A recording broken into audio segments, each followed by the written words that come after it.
this off.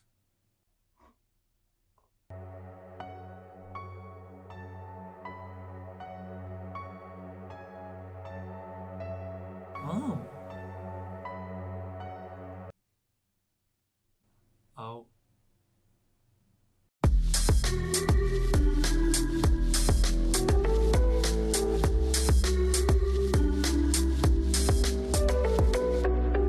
Mental health. It's important. I know the topic is like talk to death, especially in this day and age, and it's like my third video. So like, where do I get off on talking about mental health? I'm gonna be honest. I don't have any like concrete advice. We've all had our issues. I think it's safe to say. I think that as people, the thing that we can relate on is the fact that we've all had our bad moments.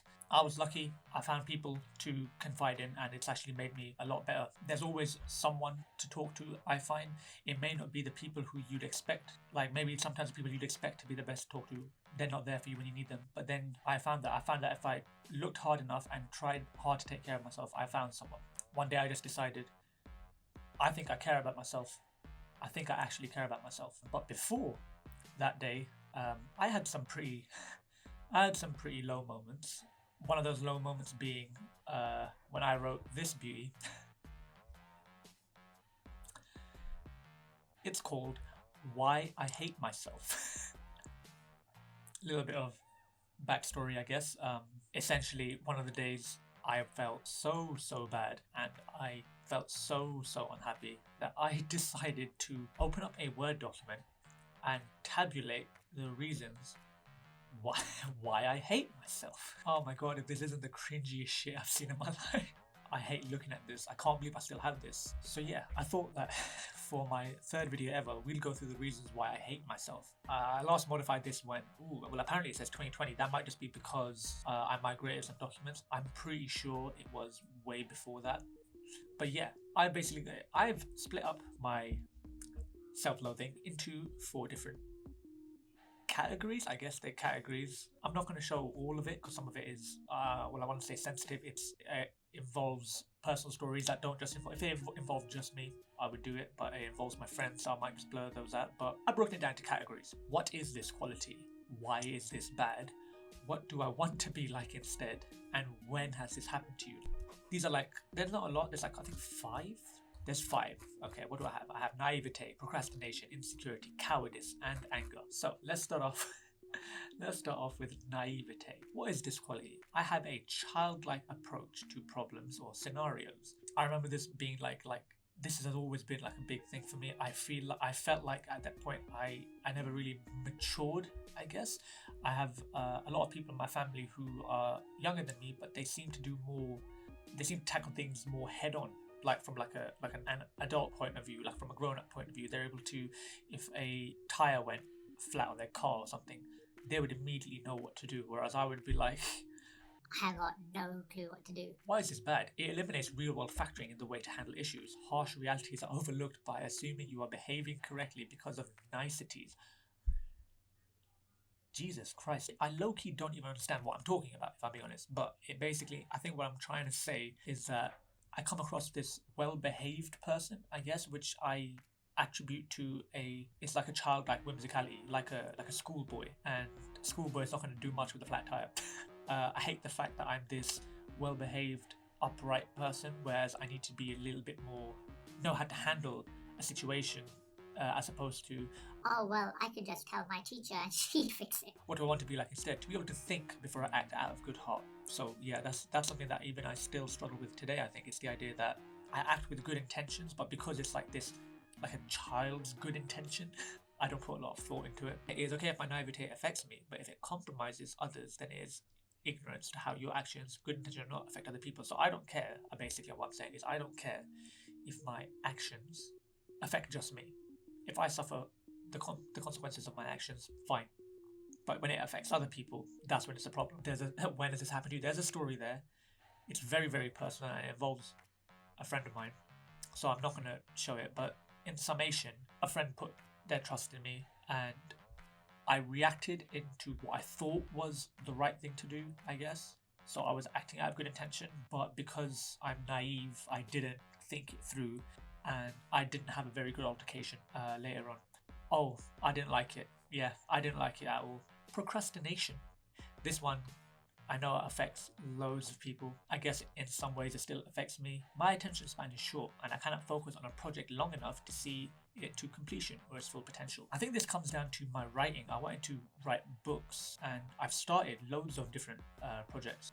I definitely haven't finished one of those. They're kind of stuck right now. I'm kind of in the middle of one and I'm sort of making progress, I guess. But what I like now is that I'm trying this, what I'm doing now, recording these videos, and this is something that I really enjoy doing. And I've completed 2 videos now. They're not like the most challenging videos, but I've completed them. But I would procrastinate. I would just find ways to not want to do the work. Why is this bad? I have always craved to make something of note and importance to myself, to show that I can make a difference no matter how small. But I have false starts and unfinished work that I do not know how to finish. I am left with feeling of emptiness. Wow, that is deep.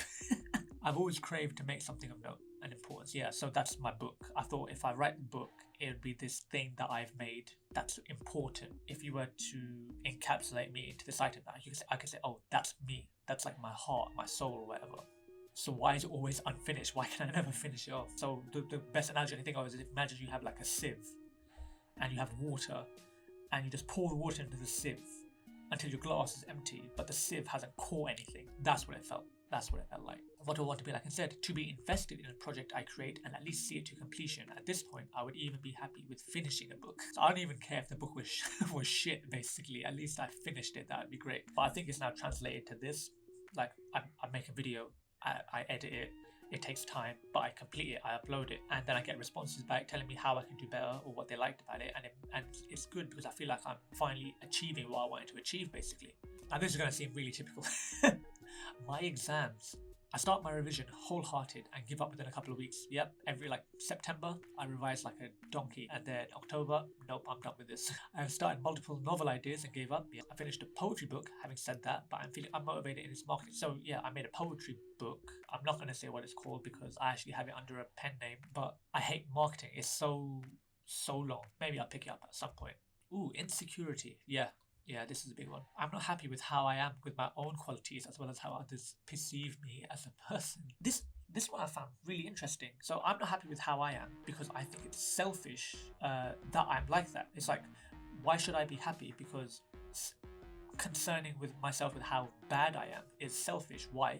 I'm constantly thinking about how I look, which detracts the conversation. So which detracts if I'm talking to someone, I'm worried about this quality that I have when I should be dedicating my mind and my time to the person I'm talking to. I think that's what I'm trying to say. My attention should be devoted to the other person who may be trying to ask me for help. I think I must have pulled that from an actual scenario or something. I must have been talking to someone, maybe a friend or family member, and they were like talking to me saying, "Oh, I feel like this, I feel like this." But whereas I was actually the whole time in my head, I wasn't even paying attention. I was just like, Wow, I feel like this, I feel like this. because it's always present. It's like a weird way. I don't like thinking about myself, whether it's good or bad, because I think it either comes across boastful or distracting. I want to be able to say, no, my mind is 100% focused on this other person. I think I sound a little bit high and mighty. I think at the time I was thinking anything just to get out of my own head. If I can think about somebody else just to get out of my own head, I could learn something from this other person, I guess. When does this happen to you? Anytime I'm around my peers, I have a few close friends and I get to know them through study. So I did this a lot at university. I met a lot of my friends either through, like when I'm at work, the work that we're doing, or if I was at uni, the study that we were doing. It wouldn't be a social, it was rarely an icebreaker. It was, hey, we're making a study group, or hey, I want to study. Do you mind studying? We're in the same course, that kind of thing. Study works as a medium in order to bypass awkwardness, but I rarely open up as a person because I do not have anything I like about myself to talk about. I do not have anything I like about myself. I think I've come a little bit further from that, but geez, I genuinely did not think I had anything about myself that was likable. That's why I would make friends through study, because at least the work would be something we could talk about. Because if somebody would say to me, so tell me about yourself, I don't think I had anything to say. Oh geez. Gee, are you guys depressed yet? Cowardice. Ooh. Cowardice. I let other people's opinions dominate my own because I am afraid of the repercussions otherwise. So I think it's leading into that, like that pushover kind of thing. I would just let other people like have their way or their opinion and not even bother fighting my side of my case, because I thought, well, if the person says, well, I don't like you anymore, that would cut deep, I guess, and I couldn't sit with it. Why is it bad? I therefore do not have strength in my own thoughts and will sell them out to appease those around me. I think a lot of the times I had, like, if I was in like just like a friendly discussion, maybe just a friendly discussion, I would just say, Oh yeah, true, you're right. even though I didn't mean it, because I thought that the discussion was getting heated. It might not have been, but I just thought it was getting heated. I want to not be afraid of what other people think of me and do things which would sit comfortable with me, even if it may not be in other people's favor. I don't like fly in the face of whatever people are saying. Like, if I can agree with them on a level, then yeah, sure. But sometimes I guess I felt like I was right in a situation, and it may mean I cut someone deep by what I'm saying, but I shouldn't be afraid of what they think of me if it means I'm being honest with myself.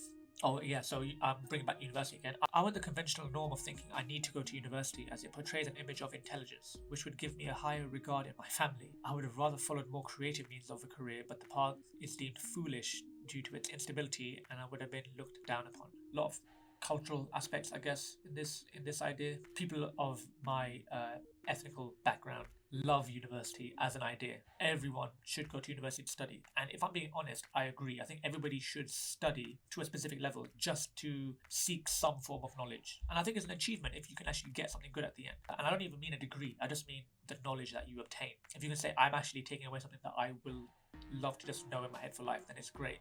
I feel like, if anything, I should have done it later and followed the creative means of the career that I feel like I should have done before. So whether it was doing this, what I'm doing now, or whether it was writing books, I wish I did that first. You know, in my teenage years, where I had a lot of passion to do stuff, but I kind of like strangled the passion out just so I could get to university. It's never too late to do what you want to do. Maybe it gets in the way of stuff, but if you really care about it, you'll be able to challenge, basically. Okay, last one. Anger. This one I remember writing, if actually. I still have this problem today, a little bit, I guess. I get frustrated easily by other people's actions and words, and it often results in the lack of control in my response. This is something I have a problem with today, and what I mean is because I still get frustrated. I may not get angry, but I definitely get frustrated. And basically, I wish I was that type of person that would have the patience just to nip it in the bud. You should be able to just control your emotions, because your emotions are just all within your brain. And if you want to basically overcome things like anxiety, you should be able to control your emotions. And I was not in control of my emotions then. I want to be able to just reel myself in, I think, and control myself. That's what I'm trying to say. Why is it bad? It shows that I'm unable to control myself and give in into a side that is sarcastic, snide, furious, instead of being able to come up with a rational way. So, yeah, so I do like a lot of snide. If someone's arguing with me, I would have done like a lot of snide or sarcastic remarks, and I think it lowers me, because like I can't just come up with like an actual response that would make the other person be like, oh, he's right. Instead, I just look stupid because I said something sarcastic instead of coming up with a good response. And I hate that. What I want to be like instead, I want to be able to control my anger and use it accordingly to be able to assert dominance instead of appearing as a frustrated child. Yeah, so if I was to use anger, I want it to be like authoritative. Listen to me now. But you say it with that passion, I guess. That's the idea of controlling it. If I could just accept defeat with a little bit of grace, I think I would have come a long way from this person, but I still get frustrated to this day, so I'll work on that. Damn, these are cringy as shit. I don't fully relate to the person here anymore. It feels nice to think that maybe I've grown a bit since then. It might have just been the last 2 or 3 years. That's what I think it is anyway. Anyway, what do you guys think of this video? I hope this wasn't too much of an eye-opener. I hope this doesn't make you guys think that I'm some kind of freak. Yeah, end that one there. Still don't have an outro. Like I said, gonna wait for it to come organically. I need to put some work into it. Thanks for watching.